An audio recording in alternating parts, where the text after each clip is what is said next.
Öldürdüğün Şeyleri konuşacağız. O da çok güzel bir film. Zaten Sundance'te aldığı en iyi yönetmen ödülüyle de bunu kanıtlamış bir film. Ayrıca İstanbul Film Festivali'nde de gösterildi ve vizyona da girdi. Evet, Ekin Koç ve Ercan Kesal'la Öldürdüğün Şeyleri konuşacağız. Filmi önce nasıl tarif edersin? Evet, psikolojik bir gerilim ama psikolojik bir gerilim deyip ben orada bırakmak istemiyorum. Çünkü öyle bildiğimiz psikolojik gerilimlerden değil. Öyle başlamıyor çünkü. Hikaye bizi gayet normal bir ailenin içerisinde başlıyor. Her ailenin içinde olan meselelerle devam ederken birden bambaşka bir şeyle karşılaşıyoruz. Ya biz Amerika'da bunu gösterdiğimizde film kritikleri çok güzel bir yorum yaptılar. Bizi de çok mutlu etti. David Lynch ile Abbas Kiarostami'nin bir sentezi gibi yazılar çıktı. Bu başka kritiklerin de hoşuna gitti izleyince. Farklı yerlerde de kullanıldı. Düşününce gerçekten de anlıyorsun neden böyle bir yakıştırma yaptıklarını. Çünkü hani Lynch gibi biraz daha hani formla oynayan, seyirciyi birazcık hani gerçek nedir sorgulatan bir şey yaparken Kiarostami gibi çok organik, sanki hani kendiliğinden akan bir hayata çaktırmadan kamerayı koymuşsun gibi bir şey de yapmak istiyor, izlenim de yaratmak istiyor. Dolayısıyla o açıdan Ali Reza farklı bir yerde duruyor diye düşünüyorum. Evet. Dolayısıyla evet, yani janr olarak psikolojik gerilim diyebiliriz. Ama onun içerisinde bir şeyler denemiş bir film. Tabii siz hem kamera önünde olan hem kamera arkasında oyuncu, yönetmen, yazar, hekim ve daha pek çok şey ekleyebiliriz tabii buna. Tüm bu taraflardan bakarak da filmi yorumlamanız ve içinde olmanız ayrıca kıymetli bence. Tabii evrensel bir hikaye. Biraz önce de sohbetini ettik. Bir baba oğul meselesi var. Bir aile meselesi var. Baba, oğul, anne ilişkileri var. Çok verimli konu. Yani ve bence herhalde daha uzunca bir süre bu konu işlenir. Evet. Sinemanın sevdiği bir alan. Ama bir şey daha yapmış. Daha cesaretli bir şey bence. Yeri gelmişken onu da söyleyeyim. Kurmaca ile gerçekliğin iç içe geçtiği. Evet. Kurmaca mı bu? Burada nesi gerçek?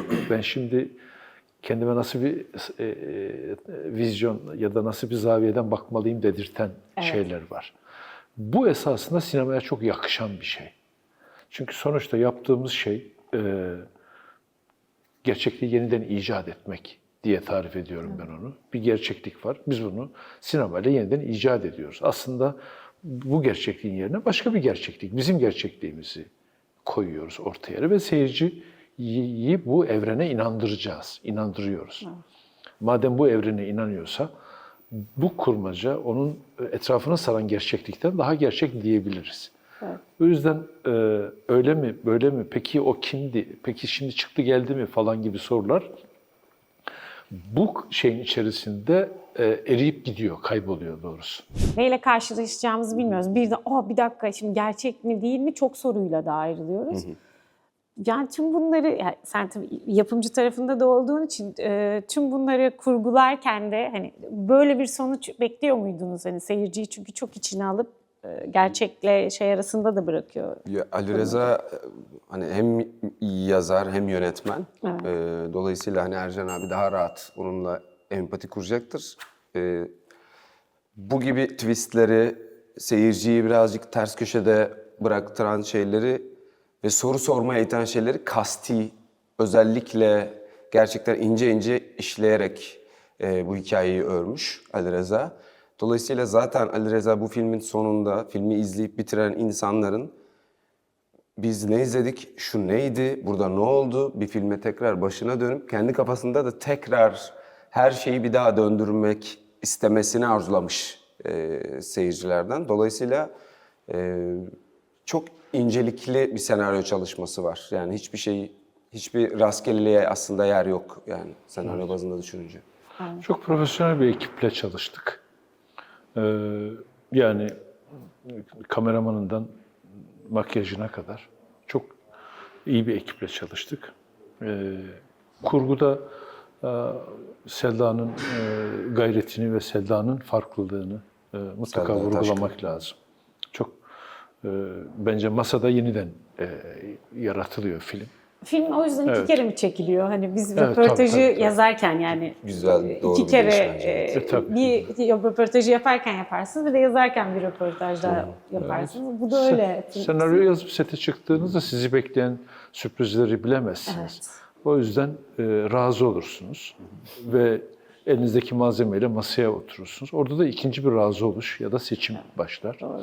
Biz buradan nasıl bir film çıkaracağız?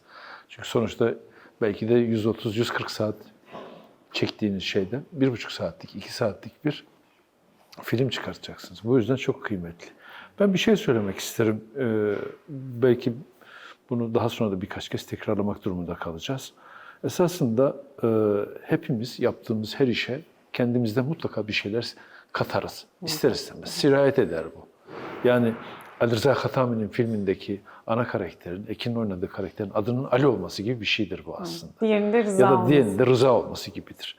Buradan tabii meraklı seyirci bunun peşine düşecektir ama ben bu yapılan şeyin cesaret isteyen bir şey olduğunu söylemeliyim öncelikle. Ali Rıza'yı bu yüzden kutlamalıyız. Çünkü otobiyografik gibi gözüken bu hikayenin aslında hızlıca otoetnografik olmasını sağlamış. Filmin başarısı ortada. Türk oyuncuların oynadığı ve senaryosunun da Türkçe olduğu ve Türkiye'de geçen bir film. Oscar adayı olma ihtimali üzerinde konuşuluyordu. Ekin nedir? Hani gerçekten bizi Oscar'da görebilecek miyiz? Ben şöyle düşünüyorum kendi adım Aysun olarak. Eğer orada görürsek şansının çok yüksek olduğunu da düşünüyorum. Ya biz Sundance'de bu kadar iyi karşılanınca Oscar fikri yani Amerikalılardan çıktı.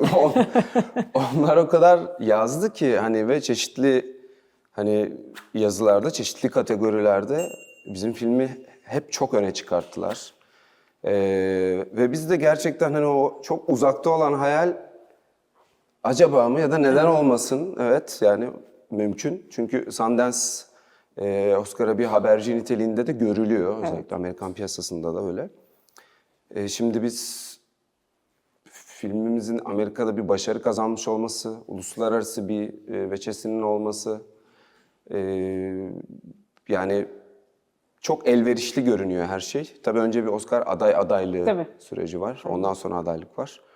Yani bakalım biz uğraşacağız. İnşallah şansımızla yaver gider. Evet. Ve bir ilki başarırız. Evet.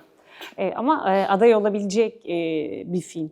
Neticede senden Kesinlikle. başarı ve yorumlar da onu gösteriyor. Hadi benim şeyimden öte, hani benim gönlüm onu ister zaten çok beğendim ama neticede şeyler de onu gösteriyor. Yazılanlar, çizilenler ve aldığı ödüller. Filmin içinde de siz nerede kopup geri geliyorsunuz? Yani benim kafamdaki soru işaretlerini acaba siz de yaşıyor musunuz diye, hani oynuyorsunuz, filmin içindesiniz ama siz içindeyken de aynı ikilemi yaşıyor musunuz ya da nerelerde yaşıyorsunuz? Tabii bunu şimdi burada konuşmak zor, spoiler da olsun istemiyorum ama merak etmiyor değilim yani. Yani ben çok yani senaryo aşamasında tabii biz ne yaşadıysak o Tabii, süreçte yaşadık. Yani bilmiyorum ben okuduğum andan itibaren zaten şey gibi hissettim. Benim hikayemmiş gibi hissettim. Herkes Yani, biraz öyle hissediyor galiba, izleyen de hissediyor. evet evet. O yüzden biraz ben böyle kendi akışında nereye götürmek istiyorsan götür beni gibi bir yerde. Bir de ben bir metinde de şeyde de izlediğim şeyde de çok cevap arayan biri değilim. Çok cevapların çok önemli olduğunu da düşünmüyorum. Soru sordurması Açıkçası. daha önemli Kesinlikle yani. Bir şey üretsin, bir yere sürüklesin seni. Bir şey doğursun içinde. O yüzden dediğim gibi ben o akışta ne yaşıyorsam yaşıyorum. Gidip Ali Reza'dan sürekli cevap beklemedim hiç yani. Kelimelere çok fazla anlam yükleyen bir film. Farsçadan Türkçe'ye çeviri bir senaryoyla çalışıyor olmamıza rağmen çok güçlü bir metin. Bunlar zaaf içerir çünkü çeviriler. Ben de naçizane elimden geldiğince oradaki diyaloglara ve metnin bazı yerlerine kendi önerilerimi de söyledim. Ercan abi bütün senaryoyu elden geçirdi tabii. Birkaç gün çalıştık Ali Rıza'yla. Bu benim meseleyi daha çok vakıf olmamı da sağladı işin güzel tarafı. Ondaki bu hassasiyeti gördüğüm için de çok etkilendim. Yani benim görece şeyim az filmdeki sahnem. Ama çok önemli, Ama çok. önemli köşe taşı olan yerler var. Bu spoiler sayılmaz. Filmin finalinde ışığı kapat ya da ışığı söndür yerine ışığı öldür demesi bile aslında filmle ilgili derdin kendini başka filmlerden ya da kendisini benzerlerinden ayıran temel meselesinin asıl metin olduğunu gösteren bir film bu. Çok teşekkürler. Vakit de ayırdınız. Biz teşekkür ederiz. Uzun uzun da konuştuk.